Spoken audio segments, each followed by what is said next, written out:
Nu este o întrebare retorică, chiar aștept să-mi răspundeți. Aș vrea să-mi dați câteva nume de oameni al lui Dumnezeu, poate vechi, poate contemporani, care au avut o mare influență în lucrarea lui Dumnezeu pe pământ. Aș vrea să-mi dați câteva nume. Poftim? Spurgeon, ok? Slavă Domnului. Cine? Pavel, ok? Altcineva? Oameni care au avut un impact cu influența în viața lor. Doar trei nume. Hai să vă ajut. Ați auzit de Wurmbrand? Da? Ok. Hai să continuăm. Trandros? Cine? Billy Graham. Ok? Nu am auzit așa. Billy Graham. Ok? Da? Și am putea să continuăm, sigur, o să veniți cu anumite nume. Hai să ne oprim, de exemplu, la Billy Graham. Hai să ne oprim la acest evanghelist care Dumnezeu l-a folosit pentru a aduce Evanghelie să fie auzit în multe țări de milioane de oameni. Da? Deci putem să spunem fără greșeală, a avut un impact, viața lui a avut un impact pentru a binecuvânta multor alte vieți. Bineînțeles, Dumnezeu l-a ajutat. Și acum am o altă întrebare. Billy Graham, ce Biblie a citit? Asta nu e o întrebare. Ce Biblie a citit Billy Graham? Mulțumesc aceea. Ce frică să ai răspuns? A citit exact Biblia care o ai tu. A citit exact Biblia care o am eu. Și toți, apoi ceilalți oamenii al lui Dumnezeu care au avut impact, au avut exact cuvintele care și tu și eu le am. Și atunci mintea mea se duce și îmi pune întrebare. Dacă eu am aceleași cuvinte care au avut ei, Doamne, de ce viața mea nu are impact? Ei n-au citit un alt cuvânt. Sunt exact același cuvinte. Sunt exact același Evanghelie. Este exact același Biblia. Dar cum la ei, citind această Scriptură, ceva s-a produs în ei de au vrut să-ți dedice viața într-un mod care te-ai putut folosi de ei pentru a binecuvânta multe vieți. N-au citit o altă Biblie. E exact această Biblie care au citit. N-au avut un alt cuvânt al lui Dumnezeu. Este exact același cuvânt al lui Dumnezeu. Și atunci, când această întrebare m-a macinat pentru că am realizat, deși toți copiii lui Dumnezeu primesc același Iisus, dar se pare că impactul lui Iisus sau impactul Cuvântului Dumnezeu în viețile noastre este tare diferit de la un om la altul. Da sau nu? Chiar dacă nu zici da, o să-ți arăt în Scriptura este așa. Pilda semănătorului. Matei 13, prima pildă împărăției, este pilda semănătorului. Și este exact același sămânță care cade pe 4 pământuri diferite și aduce ce? Rezultate diferite. Este același, e aceeași sămânță, e același cuvânt. Dar rezultate diferite. Mi-amintesc într-o duminică o duminică ca aceasta, da? Am mers atunci eram în Franța, am mers la biserică și mi-amintesc pastorul a predicat despre punctul central era avem responsabilitate să ne împăcăm cu cei cu care suntem certați. Cam asta a fost mesajul. Și aveam un prieten și un frate plus o altă familie. În duminica respectiv am zis că merge, duminică să merge la biserică și după ce terminăm, mergem acasă și gătim și mâncăm împreună și petrecem duminică împreună. Vi se întâmplă să faceți asta? Nu? E grav. Vi se întâmplă? Pe partașie, cum faceți partașie? Normal că vi se întâmplă. Deci trebuia să avem partașie. Dar după acel mesaj, mi-am amintit, nu s-a uit niciodată.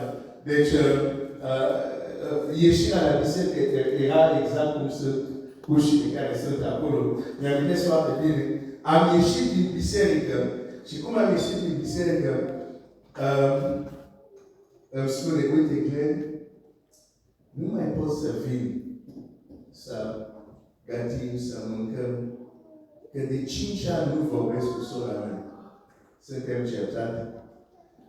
Și chiar acum vreau să mă duc la el. Să ne împăcăm. Acum, el este prieten, știam că era certat cu sora lui. Știam că a încercat de mai multe ori să se împace. Și sora lui mai mare n-a vrut să se împace, a încercat să treacă prin intermediar. Nu a vrut, deci știam povestea. Dar ce m-a șocat a fost, wow, deci abia ieșit de la biserică și tu zici exact ce am auzit, mă duc să fac. Și bineînțeles, noi ca frați, nu i-am zis, ok, du-te, noi mergem să mâncăm. Am zis, ok, dacă mergi la sora, noi o să venim cu tine și o să stăm afară, o să ne rugăm că Dumnezeu să lucreze. Și am mers cu el, mi-am amintesc bine, chiar când a ajuns, trecuseră 5 ani, a trebuit să caute, nu mai știu exact unde stătea sora lui. Și a găsit până la urmă, noi am stat într-un bar, l-am lăsat să se ducă și am început să ne rugăm. Nici nu știa de că sora lui era acasă. Firea lui putea să-i spună, ok, vrei să faci cuvântul lui Dumnezeu? Lasă. Te duci, mănânci în timpul săptămâni, încerci să vezi, oare este acasă, oare nu a călătorit. Am fost șocat de cum a auzit, am vrut să aplice cuvântul lui Dumnezeu. Grabnic. Și s-a dus, noi stăteam, a trecut 5 minute, 10 minute, 15 minute, 20 de minute. Zic, e semn bun, înseamnă că se vorbește. Dacă venea repede, înseamnă că era rău. Faptul că stătea înseamnă că ceva se întâmplă. Și aproape peste o jumătate de oră, ceva de genul ăsta, sau 40 de minute, îl vedem că vine și țineam în mâna lui fetiță. Între timp ce s-a certat cu sora lui a născut o fetiță care deja crescuse. Îți dai seama, 5 ani e mult. Și a venit la noi și a zis, am venit să vă zic să nu mă așteptați. Că și am mă așteptați. Am găsit-o pe sora mea, m-a primit și chiar acum vorbim, așa că voi puteți să plecați acasă. 5 ani, sora mea n-a vrut să aude de el. Dar în acea zi, când a auzit cuvântul și când grabnic a vrut să le primească, Dumnezeu a făcut o minune. Și atunci am realizat un lucru, pentru că era o biserică, era poate 300, 400, da? Și stăteam și mă gândeam, oare din acele 300, 400, doar el era certat cu cineva, credeți? Nu cred. Cred că mai erau că erau certați. Dar cât s-au făcut ce a făcut el?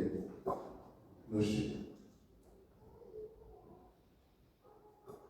Și m-am dat seama, asta e doar un exemplu, că putem auzi exact același cuvânt care se predică.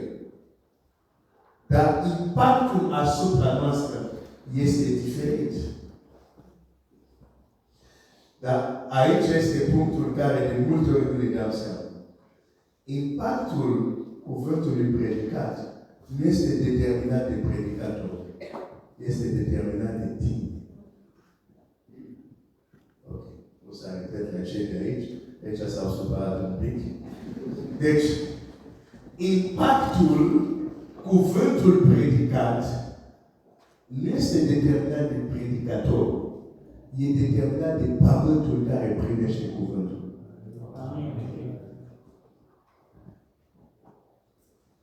Când am realizat acest lucru, am zis, stai puțin, toți acești oameni mari au avut același scriptură ca mine. Și uite ce ai făcut prin ei. Uite cum a fost dedicat. Dar zic, dacă eu citesc scriptură și nu are așa impact asupra mea, problema nu este scriptura. E același scriptură care au citit. Problema este sensibilitatea mea și modul cum răspund la scriptură. Poate ești conștient de asta sau nu, dar fiecare dintre noi aici avem un mod de a răspunde la cuvântul lui Dumnezeu, de a răspunde la Scriptură. Conștient sau inconștient? Dar aș vrea să spun, Dumnezeu nu s-a trimit o altă Biblie. Nu s-a trimit un alt cuvânt. Dacă acest cuvânt nu are destul impact în viața ta, tu trebuie să te schimbi, nu cuvântul.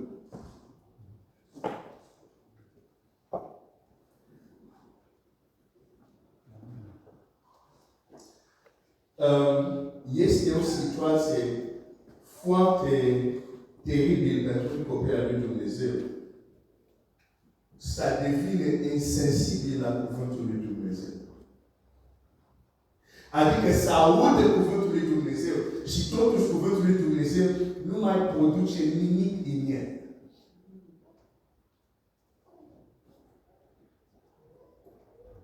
Mi-amintesc că eram la liceu, Dumnezeu a avut milă de mine. M-am mântuit și am început să citesc Scriptură. Și când citeam Scriptura avea așa un impact asupra mea, pentru că citeam unele lucruri și îmi dădeam seama, stai un pic, tu trebuie să faci asta. Dacă mă uit bine ce scrie aici, tu ar trebui să faci asta. Dar le faci mult. Bun, trebuie să începem să le facem. Și unul din lucruri care am descoperit era, dacă ești al lui Hristos, trebuie să-L mărturisești pe Hristos. Și nu trebuie să fii un evanghelist să faci asta. Nu trebuie să fii militar.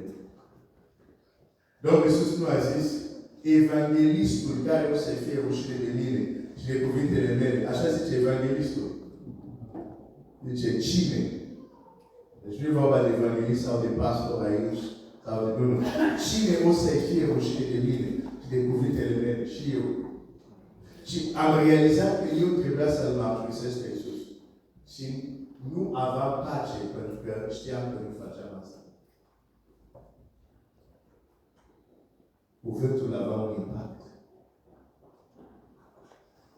Dar au trecut ani și am realizat, au fost perioade și sunt în o perioadă din viața mea unde cuvântul lui Dumnezeu nu are același impact. Poți să-l citești și zici, ok, l-am citit, ok. E ok. Știi că ai citit, zic, uite, am citit, dacă păstrez ritmul ăsta, până la sfârșitul anului, termin programul de citire a Bibliei. Păi nu asta este scopul. Scopul este, când eu citesc Scriptura, ce anume Scriptura trezește în mine? Când eu ascult cuvântul lui Dumnezeu, ce trezește cuvântul lui Dumnezeu în mine? Asta este întrebarea. Nu doar să ascult, nu doar să citești. Și de-aia Domnul Iisus zice, luați seama, da, la felul cum ascultați. Pentru că modul cum ascult, dacă nu ai grijă, modul cum ascult, poți să ascult într-un mod în care ceea ce ascult, cum se spune, intră aici și iese în baba cealaltă.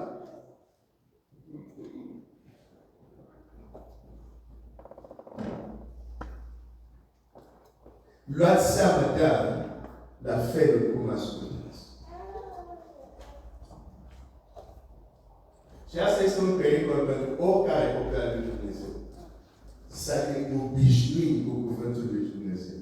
Să ne obișnuim cu predici sau învățătura sau mesaje, știi? Și chiar la ascult și zic, pe știu deja asta, pe și asta știu. Nu e vorba de cât de mult știm, e vorba cât de mult am auzit, a devenit o realitate în viața noastră. Cât de mult am auzit, a devenit tangibil. Cât de mult cuvântul s-a făcut trup. Ioan zice și cuvântul s-a făcut trup. Ei, cuvântul să se facă trup nu este doar vorba de Domnul Iisus, e vorba și de noi. Cuvântul care îl primim să se facă trup.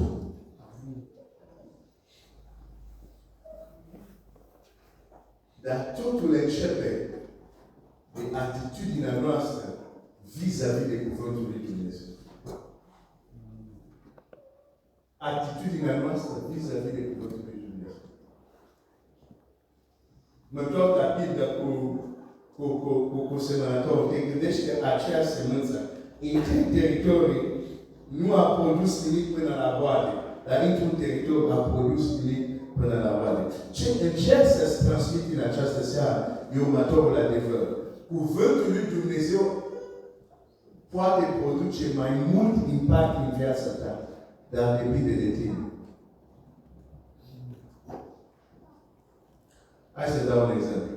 Ești mântuit, dar nu îți pasă de cei pierduți. Cei care cunoști, nu le spui Evanghelie. Undeva ești insensibil la cuvântul lui Dumnezeu. Undeva cuvântul lui Dumnezeu n-a avut impact asupra ta. Pentru că iată un alt om a citit Scriptura a avut impactul în viața mea și nu. Cei care îi cunosc trebuie să audă Evanghelia. N-am cum să-i duc să se ducă în ea. Dar iată alții citesc același Scriptura, nu. Las pe pastor să predice Evanghelia. Las pe Evanghelie să aducă Evanghelia. Eu nu zic nimic. Cuvântul n-a avut destul impact asupra mea. Pentru că există un anumit impact unde chiar pot spun cuvintele care în mine n-am cum să le păstrez fier, trebuie să vorbesc. Cât de mult Scriptură, cât de mult Cuvântul lui Dumnezeu astăzi, după nu știu câți ani de credință, cât de mult mai are impact asupra. Când a fost ultima dată, după ce ai citit Scriptura, ai zis, asta trebuie să se schimbe în viața ta. Doar din faptul că ai citit un lucru care Dumnezeu sau. Când a fost ultima dată, când ai auzit un cuvânt și ai zis, Doamne, asta astăzi trebuie să schimb. Pentru că cuvântul tău mi-a făcut. Pentru că dacă nu avem grijă, putem intra într-o stare unde devenim doar ascultători. Doar ascultători. Și Domnul Iisus îi spune, hai să vă arăt cine ascultă și nu face. Cine doar ascultă și nu face. Deci nu este doar vorba de a asculta. E vorba de a asculta și ceea ce ascult să aibă un impact asupra mea. Însă impactul asupra mea depinde de atitudinea mea.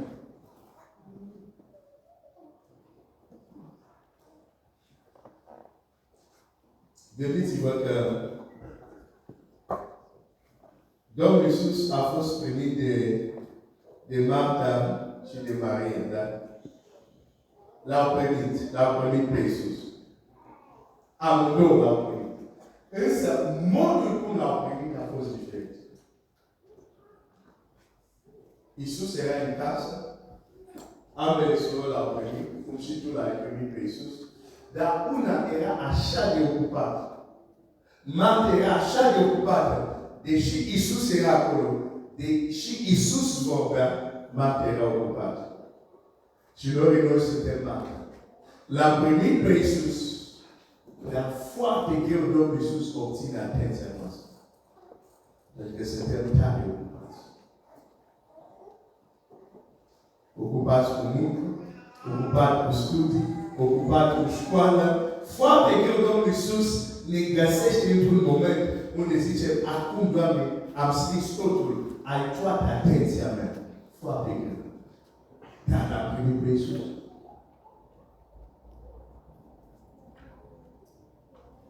Și cealaltă soră, deși știa că este treabă în casă, a zis, ok, hai să lăsăm mai întâi treburile casei. Prioritate să fie Iisus Hristos. Pentru că vorbește, vrea să ascult ce spune. Și e tare interesant atitudinea lui Marta, când vede pe sora ei stând și ascultând, în loc să fie cercetat, în loc să spună, uite, poate ar trebui să face sora. Uite cum ascultă cu atenție ceea ce spune stăpânul. Nu. Pentru că ea a ajuns într-o stare unde a devenit insensibil la cuvântul lui Dumnezeu. S-a obișnuit la cuvântul lui Dumnezeu. Da? Iisus, ești acolo, vorbești. Dar mai văzut vorbi, care e problema? Spune la sora mea să vină să mă ajute. Domnul Iisus zice, că a agit pentru multe lucruri. Dar sora ta a ales partea bună, care nu-i se va lua. Cu alte cuvinte, deși amândoi m-ați primit, sora ta are acces la ceva ce tu nu ai. Din cauza atitudinea ta cum ai primit. Am realizat un lucru. Putem să-L primim pe Iisus, dar dacă nu îi acordăm atenția noastră, dacă suntem ca Marta, impactul lui în viața noastră o să fie foarte mic. S-ar putea chiar să spui la unele persoane, când tu o să le spui ești creștin, se vor gândi, da? Serios? Pentru că impactul lui asupra ta e așa de mic. De ce? Nu-i acorzi atenția. Nu este vorba doar să-L primești, dar cum îl primești?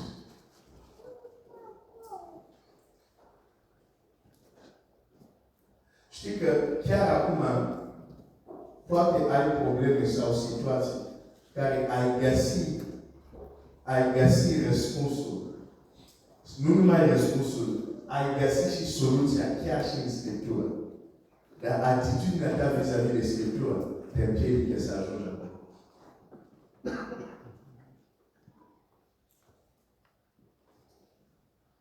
Hai să vă citesc un text.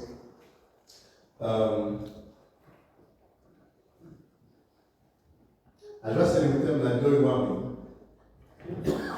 Asta e grav, e foarte bine cunoștiți. Ok? Aș vrea să ne uităm la doi oameni care, pot să zic, au primit vizita lui Dumnezeu. Mulțumesc.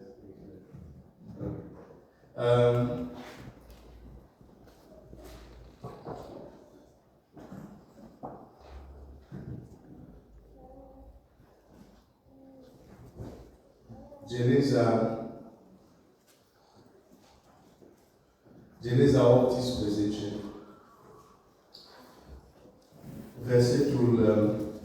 versetul 1, Biblia zice așa.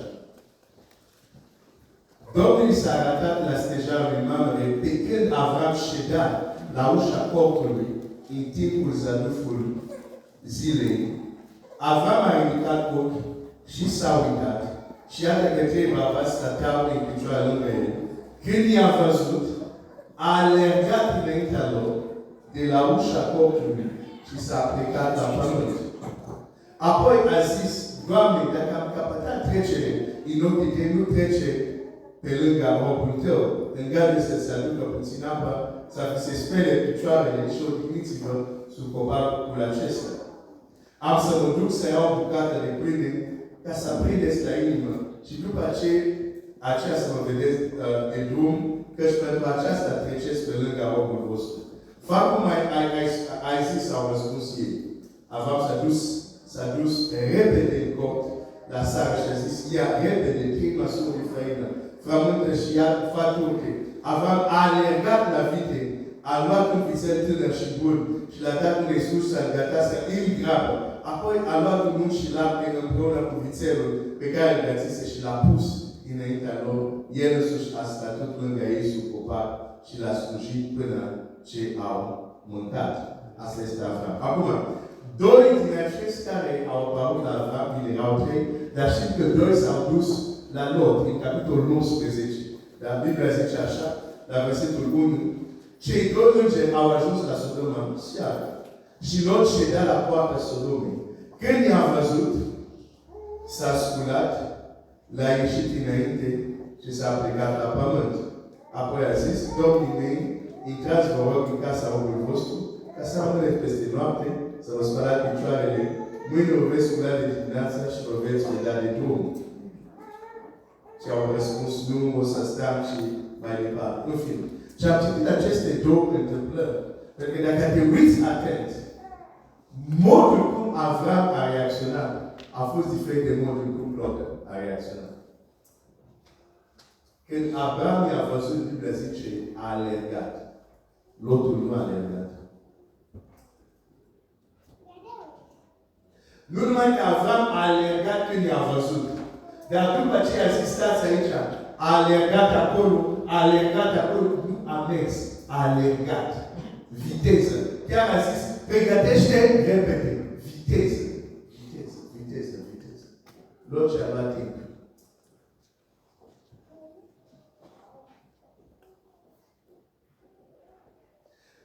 Atitudinea lui Avram, de-aia a fost un om foarte binecuvântat. Pentru că când era vorba de Dumnezeu, totul, restul nu mai conta. Dumnezeu era numărul 1. Și facea totul repede.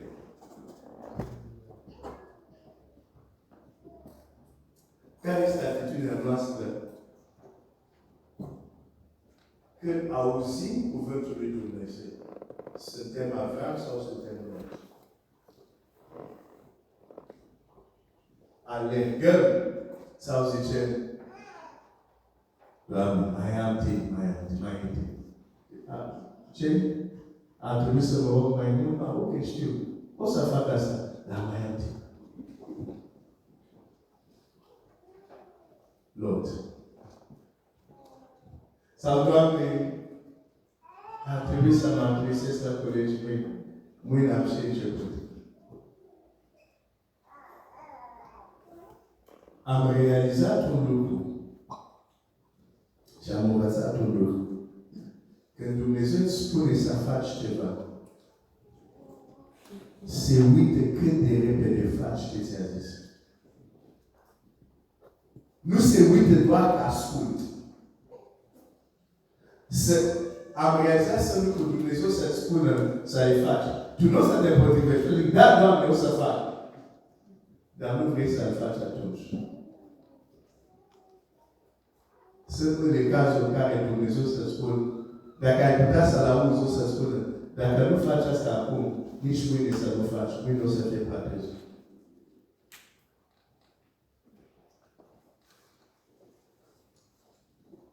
E vorba de atitudinea noastră vis-a-vis de cuvântul lui Dumnezeu. Am realizat cu cât un om este foarte atent la cuvintele lui Dumnezeu, cu cât cuvintele lui Dumnezeu au un impact. Cu cât un om lasă ca cuvântul lui Dumnezeu să aibă impact asupra lui,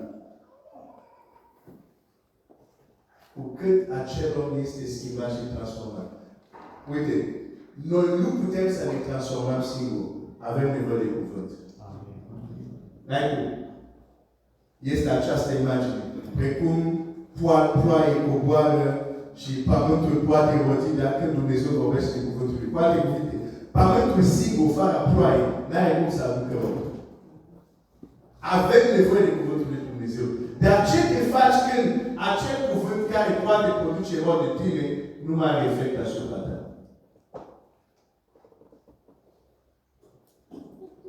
Ajung la un impas. Și în momentul unde, când îți dai seama de asta, când ne dăm seama de asta, e momentul unde trebuie să ne speriem. E momentul unde trebuie să apostim. E momentul unde trebuie să ne rugăm ca să devenim din nou sensibili la cuvânt. Ok, hai să-ți dau un exemplu. Ți s-a întâmplat să intri într-o putărie și miroase foarte frumos, nu? Ți s-a întâmplat? Da? Ok. Stai foarte mult, nu mai simți mirosul, te obișnuiești. Și asta. Dar nu că mirosul, nu știu, poasantelor sau prăjiturilor a dispărut. Nu. Te-ai obișnuit tu, de-aia nu mai simți. Dacă vrei să simți din nou, va trebui să ieși, să te debatezi, să stai și apoi să revii când ești din nou mai sensibil. Poți să devii mai sensibil la Cuvântul lui Dumnezeu. Predicile de duminică pot avea mai mult impact asupra ta. Dar depinde de tine. Și dacă vezi că cuvântul nu mai așa are impact, ia timp, postește, roagă-te, cere lui Dumnezeu. Dacă Dumnezeu poate cerceta inima noastră și ce Dumnezeu poate să mai facă, să ne dea inimi de carne și nu de piatră. Știi că, de exemplu, o inimă de piatră nu este neapărat o inimă de piatră la început. Pentru că Biblia zice, și-au împietrit inima. Poate inima ta era de care la început. Dar trece timpul, se împietește inima ta și nu mai este sensibil.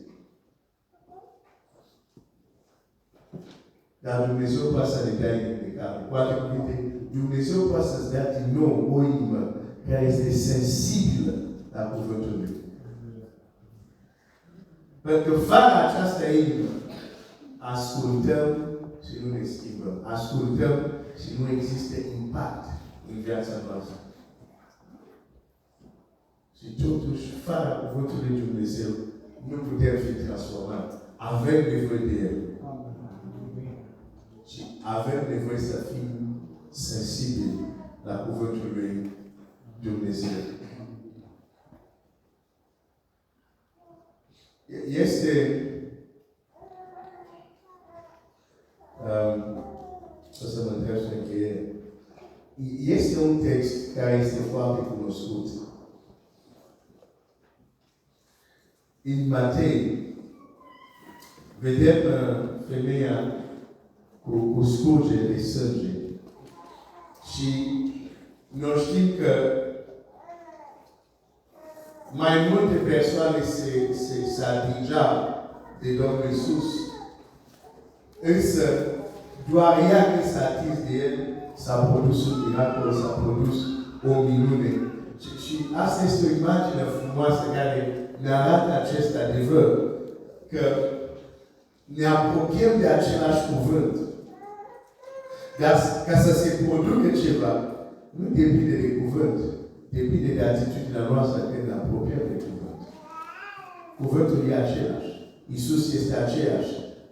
Asta s-a atins de El, nu s-a întâmplat nimic. Asta s-a atins de El, același Iisus, nu s-a întâmplat nimic. A venit femeia cu scurgerea de sânge, s-a atins de El, s-a întâmplat ceva. Hai să vă dau un aplic. Eu am fost vindecat doar citind Scriptura. Vindecat. E o boală fizică. Câți copii al lui Dumnezeu sunt bolnavi și nici nu cred că Scriptura, cuvântul lui Dumnezeu le poate vindeca. Totul e vorba de atitudine. Totul e vorba cum citești Scriptura. Totul e vorba cum primești cuvântul lui Dumnezeu. Acea femeie înainte să se atingă de Iisus, înainte să se atingă de El, Biblia zice să-i gândea, dacă pot să mă ating doar de haina lui, voi fi vindecat. Biblia zice, ea îi spunea ea. Deci, starea inimii ei, când s-a atins de El, asta a produs minunea. Starea inimii ei. Pentru duminică înainte să fii să ascult cuvântul lui Dumnezeu, te rogi pentru inima ta? De exemplu. Te rogi pentru inima ta? Te rogi, Doamne, cuvântul Tău să atingă inima mea. Cuvântul Tău să schimbă inima mea. Pentru că îți spun, e același cuvânt, dar nu va aduce același impact. Totul depinde de tine. Totul depinde de inima ta.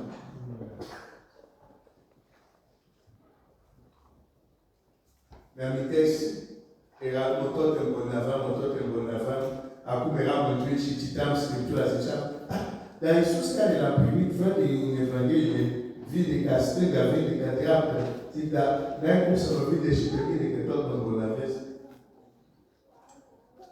Ah, comme le vite, tu m'as dit ça, que je suis dans pareil différent de l'égal. Moi, je vais juste nous y conduite, mais oui, c'est lui et ça, c'est tout le temps. Sauf que tu l'es important. Alors, pas d'approche à Tchèque là, nous c'est chier.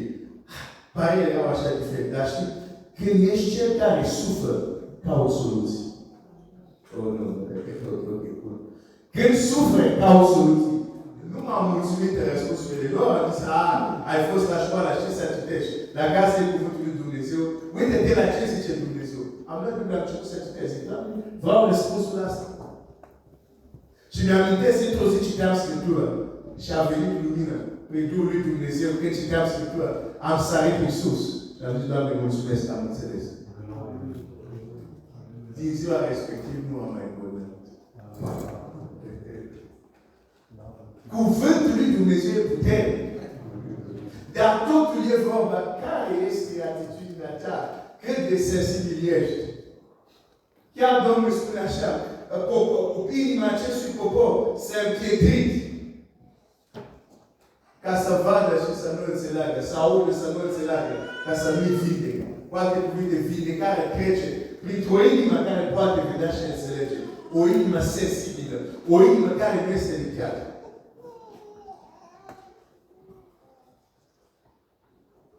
Moi, des fois, quoi que solution, c'est de pouvoir trouver tous les œuvres. Dans un débat reste, c'est dessous des sensibles, de pouvoir trouver tous les œuvres, ça nous que solution, c'est bien ça. I just said that. Donc, il y a ces formes d'attitude natale. Oui, c'est la scripture, oui, c'est la Bible. Pas de stop, je suis je dis, quand solution, si tu as grave, si tu me laisses, c'est oui, la Bible, oh, tu as un fait le mur. Tant qu'à écouter, toi, ça, tu oui, si tu pouvais tout le mur. Chaque pays pouvait tout le mur, il y a ces solutions. Bible, la même sur la chatte. Il s'instruira alors, à ce regard de prière, chien la triste, couvre tout lui. Je prie, couvre tout lui à ce regard, prie, couvre tout lui à histoire vite. Il y a-t-il la maison, nous, ça se va? Il y a carré cette attitude là. Et Dieu, c'est ce qu'on a tu vas, tes loups sous tu vas, tes loups sous problème, solo c'est ça, il n'y a pas de tout tes risques, la scripture, je dis, ah, chose ça m'a dit que ta place, quand je suis à vous. Sur les mauvaises années, non, sur la dame chieva, sur aussi les mauvaises années, ça vous fait bien, les spectacles et mauvaises. Ne va pas que des moustiques, ne va pas que ta traite. Je peux débattre avec vous.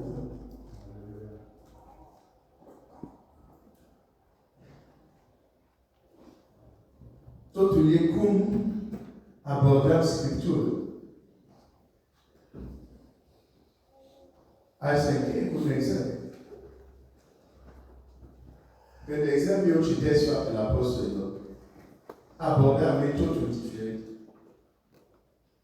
À me tenir, nous, ce que Père nous disait, car à me payer ce pays crée que nous les autres va se les faire comme des autres professeurs d'histoire. Il s'achète beaucoup d'histoire. Que les tu t'es sur l'apôtre, et tu t'es historien. Tu as juste un peu plat. Tchatcha à force. Que Léo tu t'es soit de la poste de l'homme, nous tu t'es sur garde de l'histoire. Nous tu t'es tchatcha à force. Non. Que tu t'es soit de la poste de l'homme, tu t'es tchatcha, ni c'est pas bien de là. Et pour d'autres différents. Que tu t'es soit de la poste de l'homme, tu t'es potentiel où car existe Jésus Christus. Que d'exemple tu t'es d'esprit, on nous casse le mèche Cornelius, il a dit, era un homme qui a de Dumnezeu, facea multe milosteni, se tema de Dumnezeu cu casa lui și se ruga totdeauna lui Dumnezeu.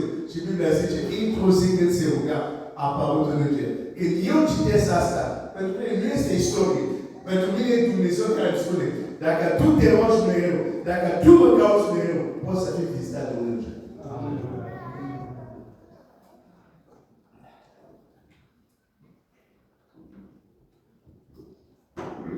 Eram să zic ceva, dar nu vrea să astăzi pentru mine.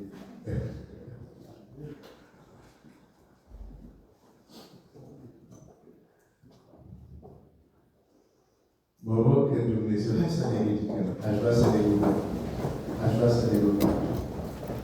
Ajwa să ne rugăm.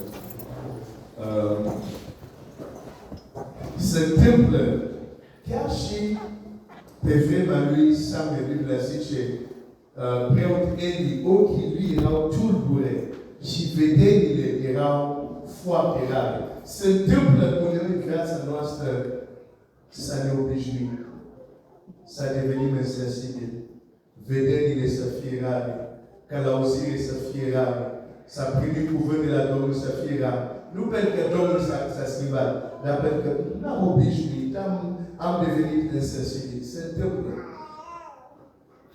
Problema este că atunci când se întâmplă, să nu ne dăm seama și să rămânem acolo. Acolo e cea mai mare problemă. Dar în seara asta, aș vrea să ne rugăm. Doamne, dă-ne o inimă sensibilă la cuvântul. Doamne, cuvântul Tău să aibă un impact asupra vieții mele.